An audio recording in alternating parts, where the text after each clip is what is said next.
بات یاد رکھ لیجئے، میں تو بار بار کہتا ہوں اور آج بھی دہرا رہا ہوں، لوگ کہتے ہیں ہمارے لیے کتاب و سنت کافی ہے، میں نے پہلے بھی رد کیا تھا، ہمارے لیے کتاب و سنت کافی نہیں ہے۔ ہمارے لیے کتاب اور سنت جیسا صحابہ نے سمجھا یہ کافی ہے، ورنہ کتاب و سنت کی تو سبھی بات کر رہے ہیں نا۔ باطل فرقہ بھی جو مکمل حدیث رسول کو نہیں مانتا اپنے آپ کو قرآن سے ثابت کرتا ہے نا، ایسے فرقے جو حدیث کو نہیں مانتے لیکن قرآن ثابت کر رہے ہے نا۔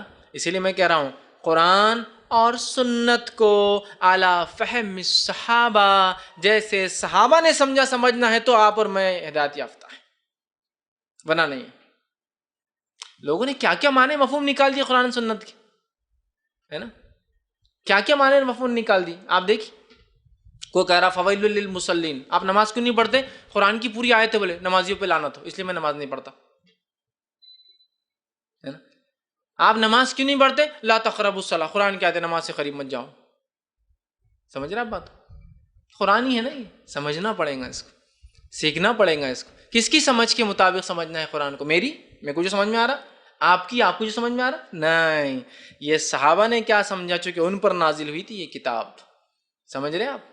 اس کے مطابق کرنا ہے مجھے اور آپ کو، اور اللہ کے رسول صلی اللہ علیہ وسلم کے بھیجے جانے کا ایک مقصد بھی قرآن نے ہی بیان کیا۔ سورہ نحل سورہ نمبر 16 اور آیت نمبر 44 میں وَأَنزَلْنَا إِلَيْكَ الذِّكْرَ لِتُبَيِّنَ لِلنَّاسِ مَا نُزِّلَ إِلَيْهِمْ، ہم نے آپ پر ذکر نازل کیا، قرآن و حدیث نازل کیا تاکہ آپ لوگوں کو بتا دیں جو آپ کی رب کی جانب آپ کی طرف اترا ہے، ایکسپلین کر دے، کھول کھول کر بتا دیں۔ سمجھ آپ؟ تو نبی کا کام ہوتا ہے کھول کھول کر بتا دینا، تو رسول اکرم صلی اللہ علیہ وسلم جو کھول کھول کر بتایا وہ باتیں ہم تک صحابہ نے پہنچائی ہے۔ کس نے پہنچائی وہ باتیں ہم تک؟ صحابہ نے پہنچائی، یاد رکھیں، ٹھیک ہے۔ تو اس لیے میں کہتا ہوں منہج سلف بہت اہم ہے، صحابہ کا طریقہ بہت اہم ہے، ورنہ ہر گروہ یہ دعویٰ کرتا ہے کہ قرآن حدیث کی صحیح سمجھ ان کے پاس ہے۔ ہم کہیں گے قرآن و حدیث کی صرف صحیح سمجھ وہ ہے جو صحابہ کی سمجھ ہے۔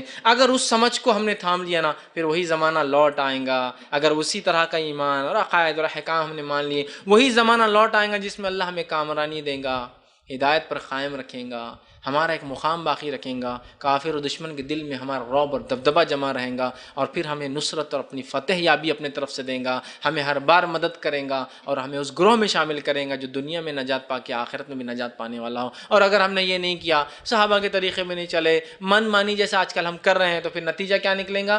بولنے کی ضرورت نہیں ہے، آپ سب سمجھتے ہیں نتیجہ وہی نکلے گا کہ ہم چیدہ چیدہ ٹکڑے ٹکڑے گروہ بن جائیں گے، اور ٹکڑے ہو کر جو ہے آپس میں بھی ہماری طاقت کمزور ہو جائیں گی، اور دشمن ہمارے خلاف کھڑے ہو جائیں گے، اور ایک ذلت کی زندگی ہمیں جینا پڑیں گی۔